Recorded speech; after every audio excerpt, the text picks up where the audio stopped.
a $150 million plantain farm, one of the largest and most advanced in all of Africa.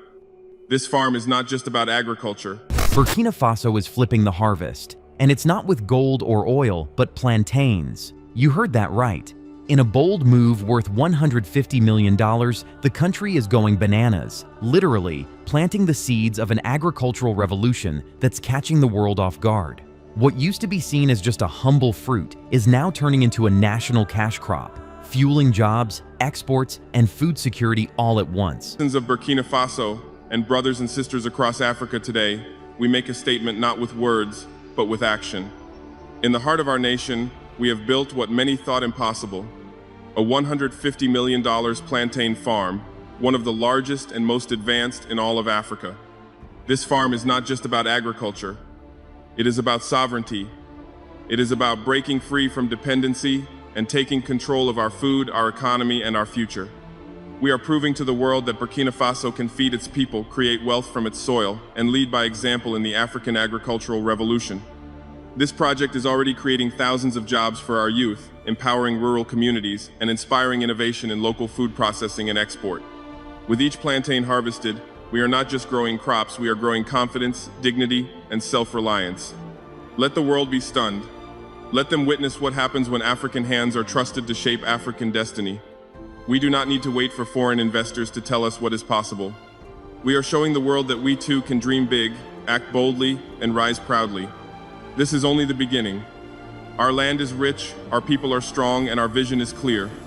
Burkina Faso will no longer be a spectator in the global economy, we are now a builder of it. Let this farm be a symbol. The revolution is growing, and it's rooted. So how did this West African nation transform plantains into green gold? And why is the entire continent watching closely? This isn't just farming, it's future-proofing. Stay with us as we dig deep into the roots of Burkina Faso's plantain takeover, a story of vision, innovation, and tropical ambition. Why plantains are reshaping Burkina Faso's economy. Plantains are no longer just a side dish in West Africa. They're the new lifeblood of Burkina Faso's rural economy. With an estimated $150 million investment into plantain agriculture, the nation is turning what was once an overlooked crop into a booming export engine. Unlike cocoa or cotton, plantains are resilient, require less chemical input, and adapt brilliantly to Burkina's shifting climate. President Ibrahim Traoré saw the potential early. His government diverted funds from fossil fuel subsidies into agricultural reform, betting big on green crops, not oil. That gamble is paying off. Tens of thousands of hectares are now blanketed in leafy, fruit-laden groves. We're not talking mom-and-pop farms either. This is industrial-scale farming with drip irrigation, solar pumps, and high-yield hybrids that can pump out up to 40 tons per hectare. The global demand is there too. Europe's appetite for tropical produce has exploded, and Burkina is perfectly positioned to ride that wave. Export hubs in Bobo-Dioulasso and Ouagadougou now run 24/7, shipping refrigerated plantains to ports in Abidjan and Lomé.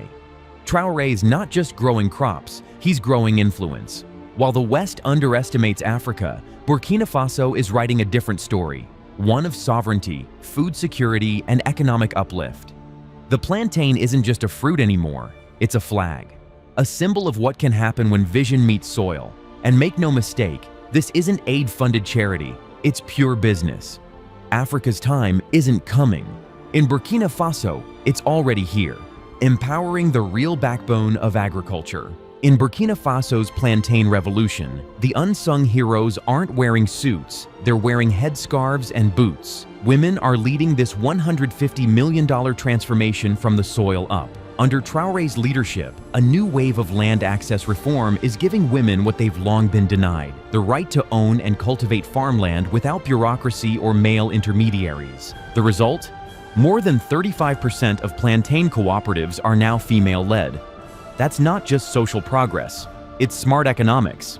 Studies have shown that women reinvest up to 90% of their earnings into their families and communities. When you empower women, you multiply impact. And in Burkina Faso, that multiplier is in full effect. With microloans, training programs, and government-backed distribution networks, these women are scaling from half-acre family plots to multi-hectare mini-empires. Some are even exporting directly to Europe through tech-enabled platforms launched by young entrepreneurs in Ouagadougou. What we're seeing is a total reinvention of rural life. Women once invisible to global markets are now CEOs of their own agricultural futures. Kids are staying in school. Villages are installing solar panels. And the dignity of self-reliance is replacing dependence on volatile foreign aid. Traoré calls it the green matriarchy, and he's not joking. The president has doubled funding for female-led agribusinesses every year since taking office. For a country that the West once wrote off, Burkina Faso is now proving that real development isn't about handouts. It's about unleashing the genius already in the field. In this plantain revolution, the queens of the land are finally getting their crown. Why farming is the new cool in Burkina Faso.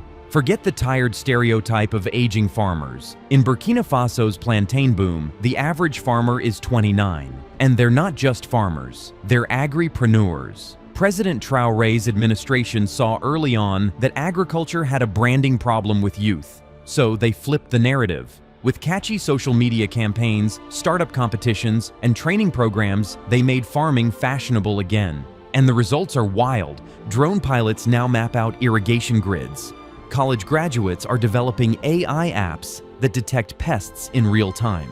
And YouTubers from Bobo Dioulasso are posting videos on how to make 6 figures growing plantains. This is no longer subsistence, this is hustle.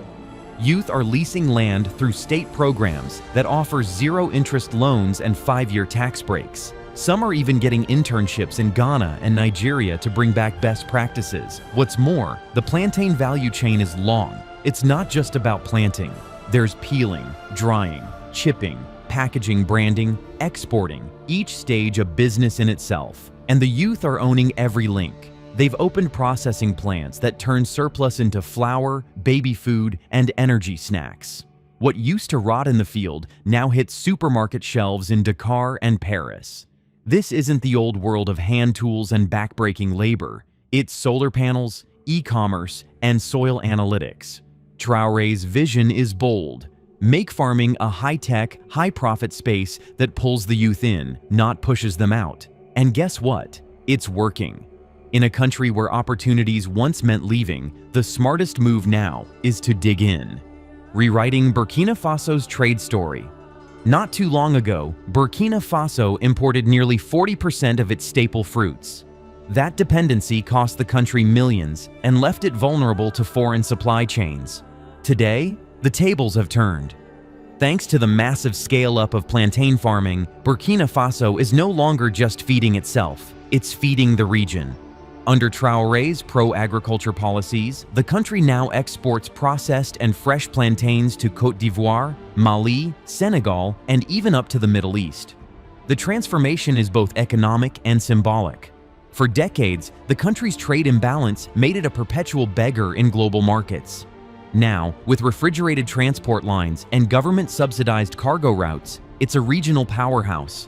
Export earnings from plantains alone are projected to hit $75 million next year, nearly triple what they were just 2 years ago. That's foreign currency flowing in, strengthening the local franc, and reducing inflation. It's also creating new jobs across packaging, logistics, warehousing, and retail. Even rural towns now boast agro-processing centers with Wi-Fi, cold storage, and quality control labs. Traoré's government isn't just selling produce, they're selling national pride.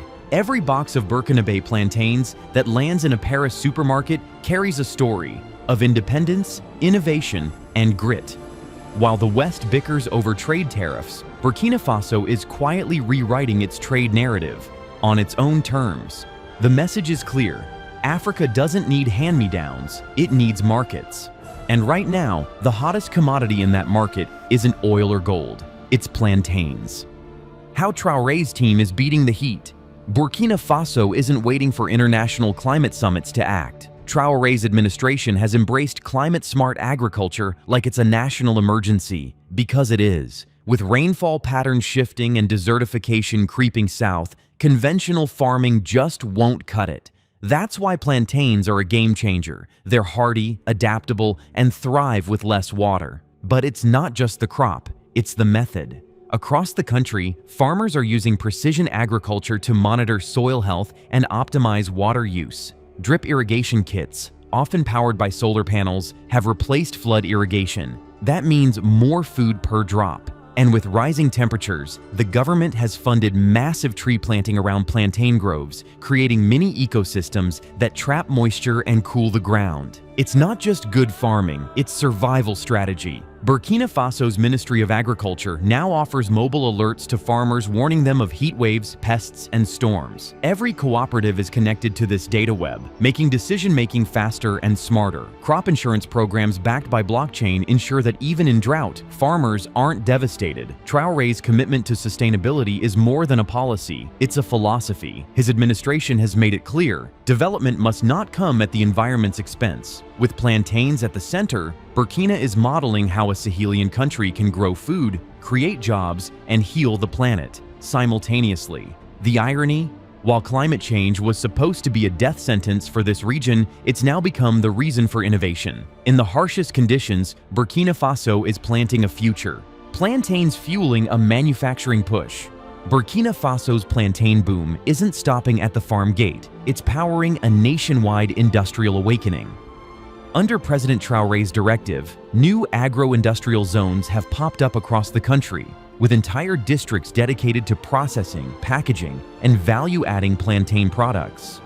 We're talking state-of-the-art facilities, churning out chips, flour, smoothies, and even biodegradable packaging made from plantain stems.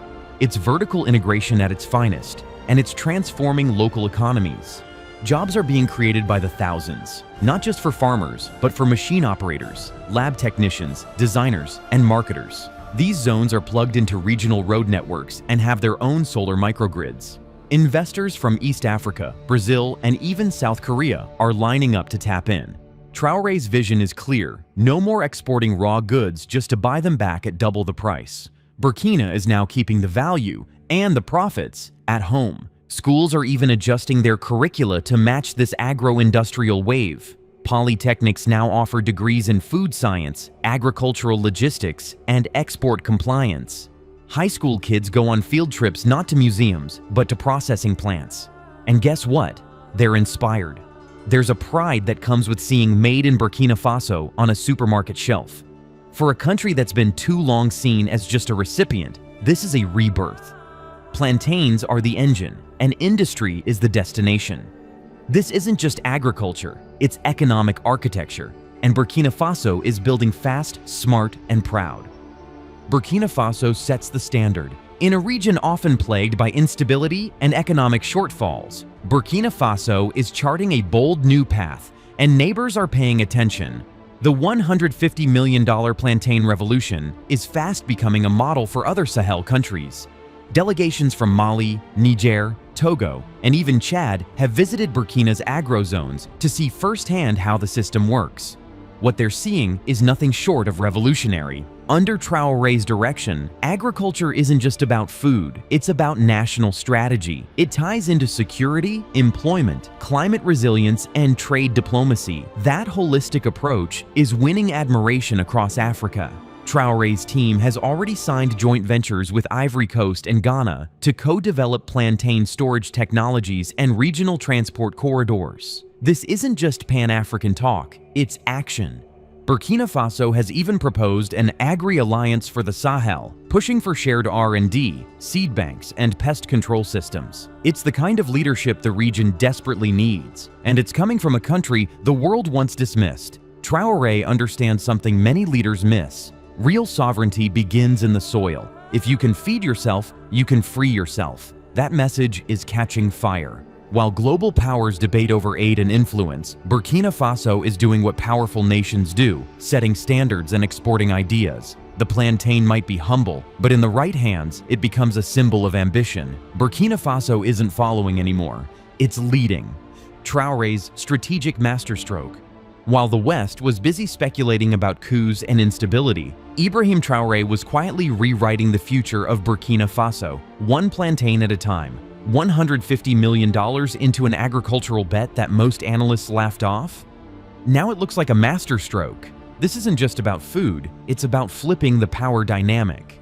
Traoré understood that global leverage doesn't just come from military might or minerals. It comes from feeding your people, owning your markets, and dictating your terms. That's exactly what this plantain revolution represents. In a geopolitical world where Africa is often positioned as a passive player, Burkina Faso is asserting control. The West didn't expect a rural crop to become a diplomatic tool. But now, European buyers are knocking, foreign investors are asking for meetings, and international media is scrambling to understand how they missed the story. Meanwhile, Traoré remains focused. He's rolling out new plantain-linked social programs, like health insurance for cooperative members and education stipends for their kids. He's building a state that actually serves its people. For decades, African nations were told they had to liberalize, privatize, and globalize. Traoré's saying, no thanks. We'll localize, organize, and thrive. It's not just smart, it's revolutionary, and all from a fruit the world took for granted. Burkina Faso's plantains aren't just feeding bellies, they're feeding a movement. The message to the world: don't sleep on the soil, because from that soil, power grows. What started as a tropical experiment has now become Burkina Faso's agricultural masterpiece. With $150 million behind it, the plantain revolution is feeding families, boosting the economy, and reshaping the country's rural landscape. This isn't just about growing fruit, it's about growing power, independence, and pride. While the West still looks at Africa as a place of need, Burkina Faso is proving it's a place of strategy and strength. And if one fruit can do all this, imagine what's next. Want to see more stories of African nations turning the tables and rewriting their futures? Hit that subscribe, drop a like, and let us know what you think about this plantain-powered transformation. Until next time, stay bold, stay inspired.